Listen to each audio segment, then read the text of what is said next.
MDMA stands for 3,4-methylene dioxymethamphetamine, and yes, in fact, it is a methamphetamine molecule, which we'll talk about in a second.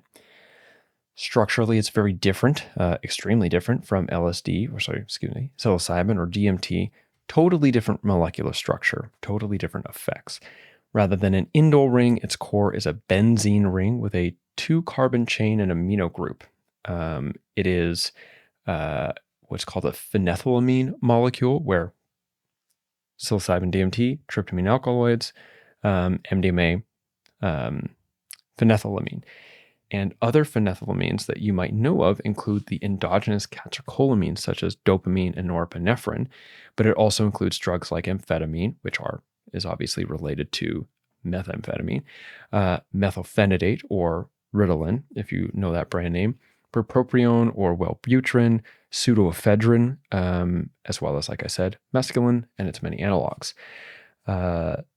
So MDMA is not considered generally a psychedelic outside of people just saying psychedelic medicine, psychedelic research, psilocybin, MDMA.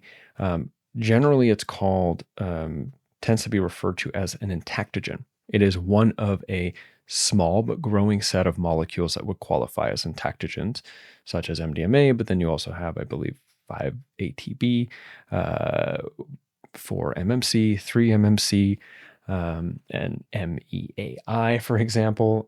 There's just like a lot of different variations of these things that we call Entactogens. Entactogens comes from the Greek en, meaning within, tactus meaning touch, and gen as in generating. So this term, Entactogen, coined by researcher David Nichols in 1986, effectively means generating the experience of touching within. It is to sort of like increase our sense of being in touch with ourselves, with each other, generating a sense of being in touch. MDMA does target serotonin, similar, both DMT and psilocybin target serotonin, but in a totally different way.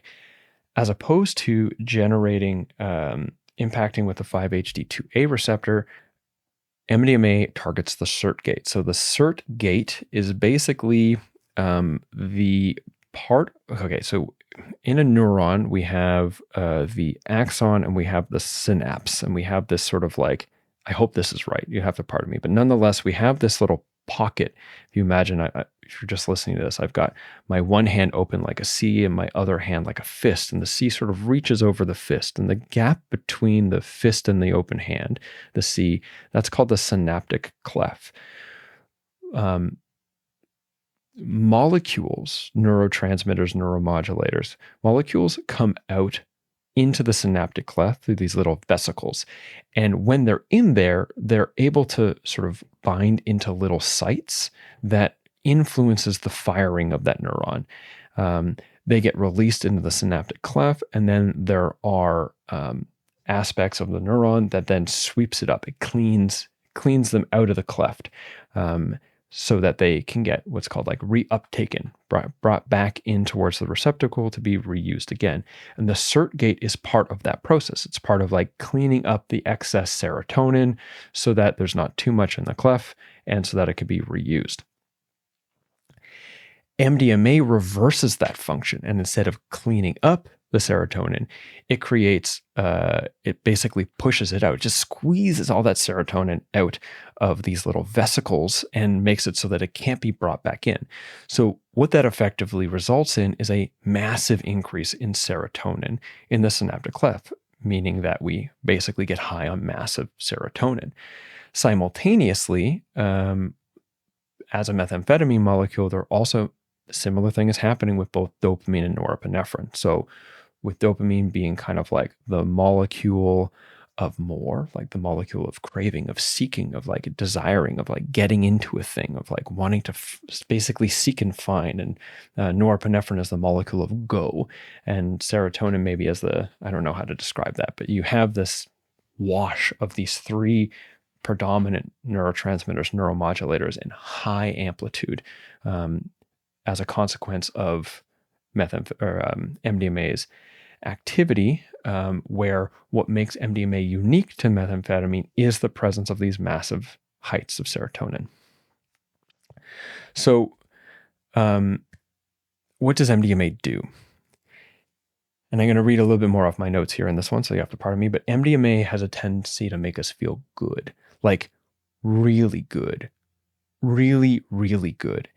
And not just our emotional feelings, but our tactical sensations. Touch can be dramatically heightened to the point where everything we touch feels really good, and we just want more of that touch. This can include physical touching, such as like if you've ever met someone that's high on, I should clarify. Let's go back a bit and I'm going to talk about this. So MDMA also is the primary ingredient of what's called ecstasy. Ecstasy is usually a blend of different molecules, which should theoretically have MDMA in it, but not always. And then also another stimulant and maybe some other stuff. And they're usually sold in pressed tablets. The bottom right photo here, you see from the DEA, they have a picture of some ecstasy tablets, often used in party settings. So coming back to that, if you've ever met someone at a party, for example, that was high on MDMA or high on ecstasy, you might have noticed them like really wanting to give you a hug. There's like a strong desire to like be in physical contact because it feels so good, or to be touching soft things, soft pillows or blankets, or cuddling stuffies or whatever it is. We have this increased, we have the increase of tactical sensations feeling very good, which includes physical touching, but it can also include non-physical touching, as in like touching the beauty of a plant with your vision, or touching the emotional tone of the music that you're listening. So we're not just like, ooh, that feels really good on my skin, like that blanket feels really good on my skin, but that music feels really good on my soul. Like it just, like everything, the tactical feelings are all just sort of generated, heightened. And it has a particular quality to it. It has what, I think is fairly well described as a kind of love energy, where we find ourselves deeply loving whatever and whomever it is that we are engaging. We love that music. We just love this pillow. We just love ourselves. And we just love even aspects of ourselves that normally we dislike. Like I look in the mirror and normally I have issues with my body, but on MDMA, I look in the mirror and I say, I just love you so much. I love my body. I'm so sorry that I've always been hard on you. Like we are able to just like be in deep love with things, even to the point of this sort of like surrendering to just being in love and loved by the universe, to being sort of washed in just like love with a capital L, permeating our entire being and generating incredible sense of gratitude for being alive. These are all kind of possible with MDMA. And because it's not just this deeply loving energy, but because we have this high impulses, this sort of like push of the norepinephrine and this like desire of the dopamine, it's not just that we feel increased love, but we actively love. We want to love. We want to sort of like, if it's a person, we want to actively love that person. We want to listen because we want them to feel how much we love them and are listening. And we want to tell them how much we love them. We want to share that, which is where like the I really want to give you a hug energy comes from. And this is not necessarily sexual. There can be very incredible sexuality feelings. But generally it's very sensual.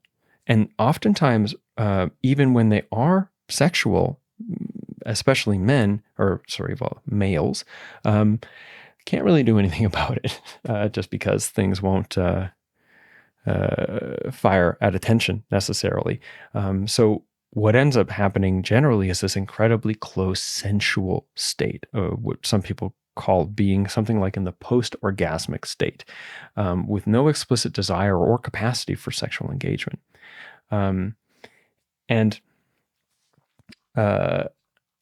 This is something that we could share with another person or anything that we're engaging it with. This loving energy, this desire to move in, desire to have people come into us emotionally, is also related to our boundaries. MDMA produces an increase in our perceived sense of safety and a decrease in our perceived sense of danger. I want to clarify this for a second because it's often misunderstood that safety and danger are related in like linear ways, that the increased presence of danger reduces our sense of safety, and the increased sense of safety is relative to a decreased presence of danger. That's not true. They're separate things. A sense of safety is how we feel, right? And danger is about what's actually present, what is actually a threat, perceived threat or otherwise. So, for example, I could be on the highway. The highway is very dangerous, right? If I'm going, 100 kilometers an hour and there are cars all around me going faster than that, and these things are all little death machines, one wrong move can completely end the lives of at least one, if not many, many people. It's incredibly dangerous to drive on the highway, but most people also feel really safe on the highway. And simultaneously, people could be in a scenario where they go into a room full of people and everyone there, nobody there is a danger to them. Not in the slightest. Not a single person in any way is a danger to them, but they feel incredibly unsafe. Right? So this is what I mean by it's not so linearly tied between safety and danger. But MDMA can increase our sense of increase our sense of safety and decrease our perceived sense of danger. So things that we would normally perceive as dangerous, we don't feel are as dangerous, and we have an increased sense of safety.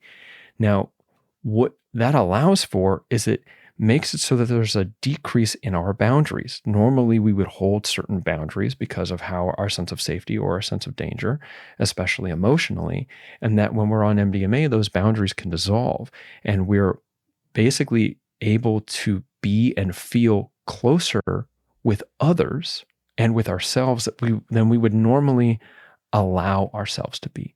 That we would, in general, maybe we're more closed off and we're going to be more open with other people. Now, I want to bring in that, actually, we're going to talk about this in a second with respect to how all of this plays out in its role in therapy. This closeness, this loving energy and sharing impulse with others is an important part of MDMA, as it's often considered a relational medicine. Whereas compounds like psilocybin can be relational, they can include interacting with others or being in relational dynamic with the universe or the plant or so on. They're often very internal experiences.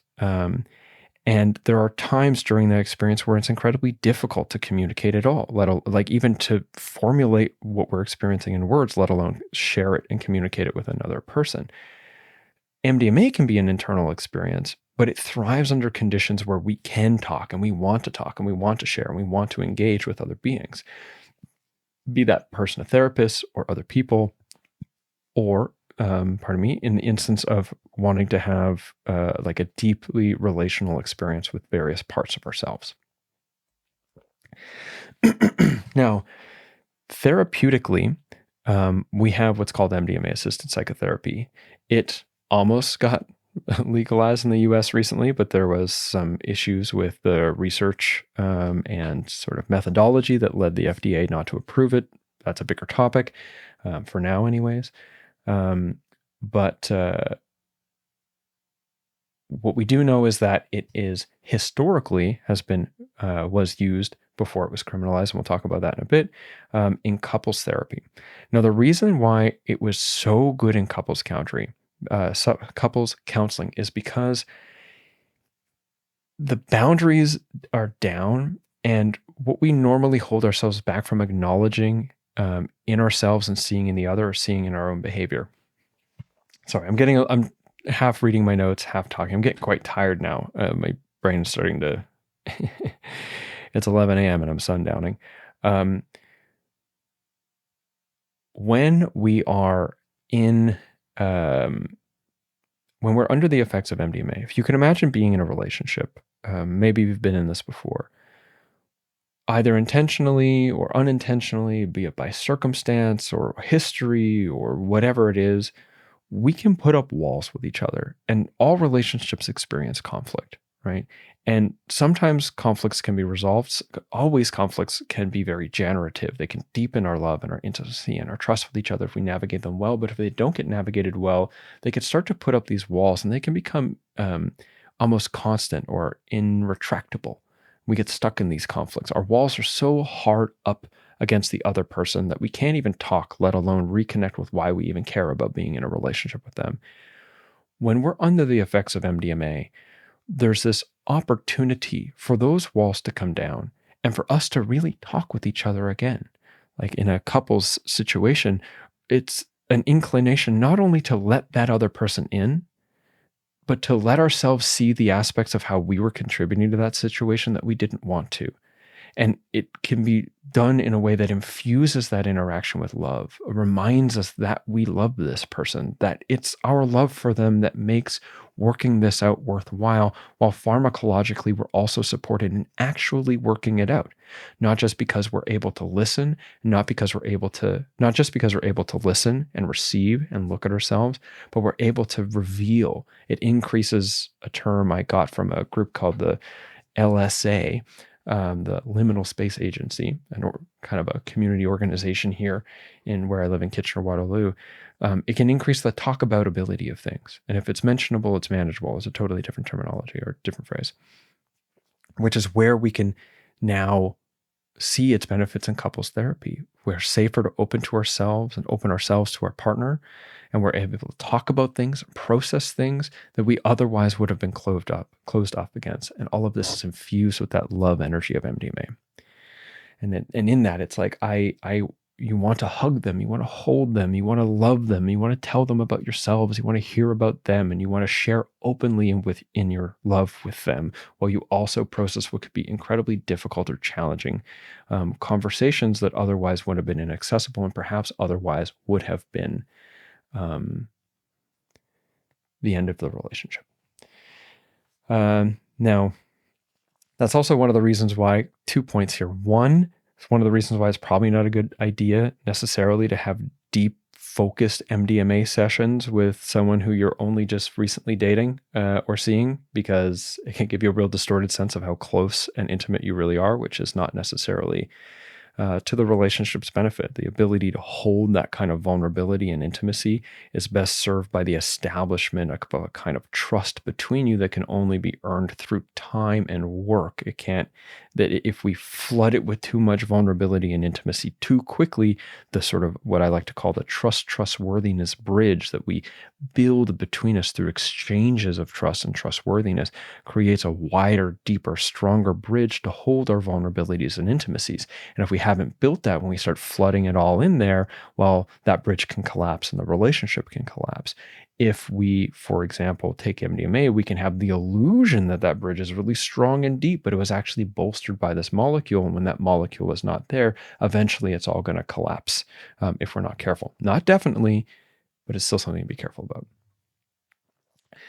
Now, with respect to MDMA in post-traumatic stress disorder, PTSD, this is where most of its research is now.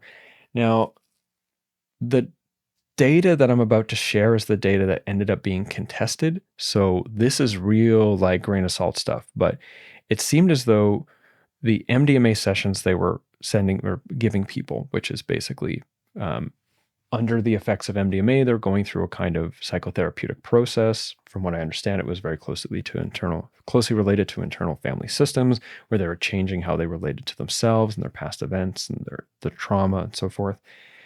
That participants who otherwise were suffering from what's called treatment-resistant PTSD, which, terrible terminology, it infers that the person is resistant to treatment rather than the treatment is ineffective.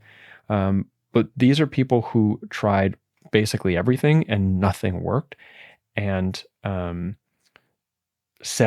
of those participants no longer met the PTSD criteria after 2 MDMA-assisted therapy sessions, compared to about 32% of people in conventional therapy.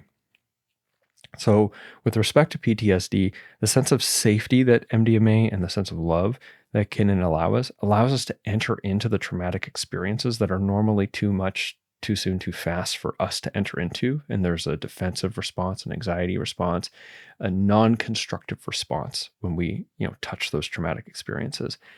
And so we're able to go into that and be more receptive to ourselves, to that experience, to carrying energy flowing from ourselves or from beyond us, or to be able to work with the therapists in ways that allow us greater access to these traumatic memories such that we can process them.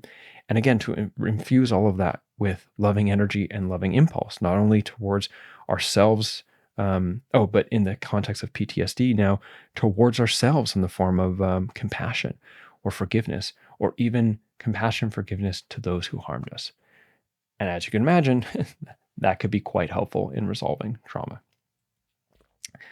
Now, with respect to the history of MDMA, it was first synthesized by Anton Kolisch at Merck in 1912.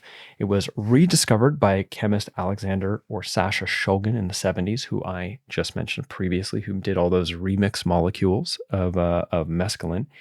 And along with his wife, Anne, they helped popularize its use among couples therapists and therapists.